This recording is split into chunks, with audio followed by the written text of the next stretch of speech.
तरक्की पजीर ममालिक की तंजीम D8 का काहरा में सरबराही इजलास। वज़ीर-ए-आज़म शहबाज शरीफ सरबराही इजलास में शरीक। वज़ीर-ए-आज़म शहबाज शरीफ की मिस्र के शाही महल आमद। मिस्र के सदर अब्दुल फताह अल सीसी ने वज़ीर-ए-आज़म शहबाज शरीफ का इस्तकबाल किया। सरबराही इजलास का मौजू नौजवान पर सरमायाकारी, छोटे और दरमियाने दर्जे के कारोबार का फ़रोग़ है।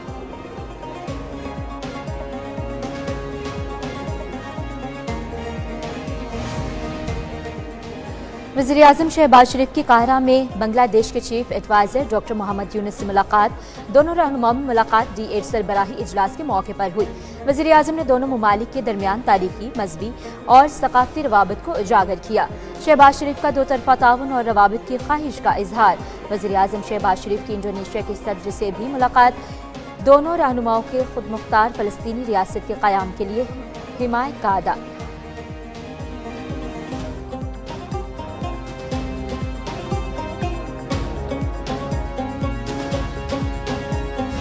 तो बिल्कुल ही वो तो चाहता है कि सुबह हमारा बर्बाद हो जाए। आज उनकी जो है नाअहली और नाकामी का सबूत है। मैं तो आज कहता हूँ कि सूबाई हुकूमत पे से मुस्तफ़ी होना चाहिए कि आज वो अपने ज़िले में और उस सूबे में अमन तबाह कर गए। गवर्नर खैबर पख्तूनख्वा फैसल करीम कुंडी का सूबाई हुकूमत से इस्तीफे का मुतालबा। कहते हैं अमनो अमान की खराब सूरत हाल पर खैबर पख्तूनख्वा हुकूमत इस्तीफा दे। अली अमीन गंडापुर मुसल्ला होकर क्यों इस्लामाबाद गए? डी चौक में शैल लेकर कौन गया? इसकी तहकीकात की जाए। KP हुकूमत चाहती है सूबा तबाह हो जाए। कुरम जल रहा है, वहाँ सूबाई हुकूमत और विफाक क्या कर रहा है? अगर मेरा सूबा जल रहा है तो पंजाब का बॉर्डर भी दूर नहीं।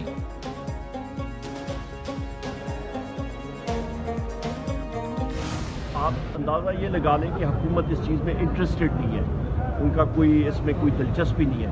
तो हम किसी के पास नहीं जा रहे हैं। हमारी टीम जो है बनाई हुई है, इसने बात करनी है तो करे, नहीं करनी तो ना करे। लगता है हुकूमत को मुज़ाकरात में कोई दिलचस्पी नहीं, किसी के पास नहीं जाएंगे। किसी ने मुज़ाकरात करने हैं तो करे, नहीं करने तो ना करे। अपोजिशन लीडर उमर अयूब की पेशावर हाई कोर्ट में मीडिया से गुफ्तगू। बोले किसी से डरने वाले नहीं हैं। PTI के कारकुनान को गुंजाइश से ज्यादा जेलों में रखा हुआ है। कस्टम जो है प्राइस पोस्टिंग के लिए 40-40, 50-50 करोड़ रुपए रिश्वत देते हैं। हलाल और हराम की तमीज खत्म हो गई हुई है। हलाल और हराम की तमीज़ खत्म हो गई। वज़ीर दिफा ख्वाजा आसिफ कहते हैं कस्टम कलेक्टर 40 से 50 करोड़ रुपए रिश्वत लेते हैं। करप्शन हमारे मुल्क को दीमक की तरह खा रही है। करप्शन 50% भी कम हो जाए तो किसी IMF की जरूरत नहीं।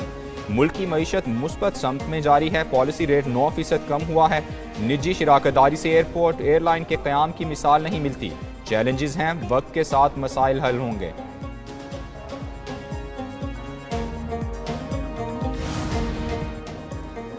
जमहूरियत का तसलसल ही मुल्क की तरक्की का जामिन है। 18वीं तरमीम में इख्तियारात सूबों को मुंतकिल किए गए। वफाकी वजीर कानून आजम नज़ीर तारिक का स्पीकर कॉन्फ्रेंस से खिताब। बोले पार्लिमानी निज़ाम में अवाम के हुकूक का तहफ़्फ़ुज़ हमारी जिम्मेदारी है। मिसाक जमहूरियत ने मुल्क की सियासत में अहम किरदार अदा किया। आइन में तरामीम होती रहीं।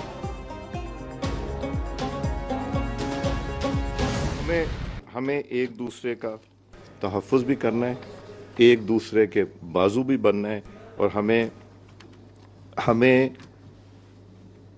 बगैर किसी प्रेशर के हाउस को भी चलाना है।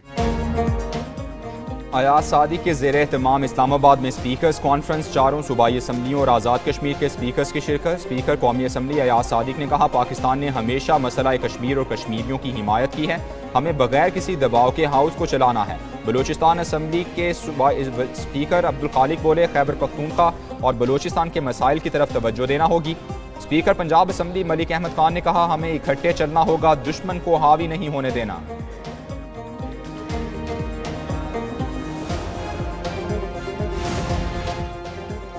विज़रा की अदम मौजूदगी सवालात की गैर तसल्ली बख्श जवाबात पर पीपल्स पार्टी का कौमी असम्बली से वॉकआउट। हुकूमती रुकन हनीफ अब्बासी का भी वॉकआउट और फिर वापसी। पीपल्स पार्टी का कौमी असम्बली की कार्रवाई पर अदम इत्मीनान का इजहार। नवीद कमर का कहना है कि जिस तरह ऐवान की कार्रवाई चल रही है ये हमारे लिए तज़हीक आमेज है। विज़रा की अदम मौजूदगी अब एक मामूल बन गया है। कौमी असम्बली का इजलास गैर मुअय्यना मुद्दत के लिए मुलतवी कर दिया गया। प्रॉब्लम इज कि सिर्फ कार्रवाई टालने के लिए इधर आते हैं। एक तो वजीरों को आपने ब्लैंक चेक दे दिया कि उनके आने की जरूरत नहीं है क्योंकि पार्लियामेंट्री सेक्रेटरी है तो वो is equal to a minister. This is not the way that you should run the assembly.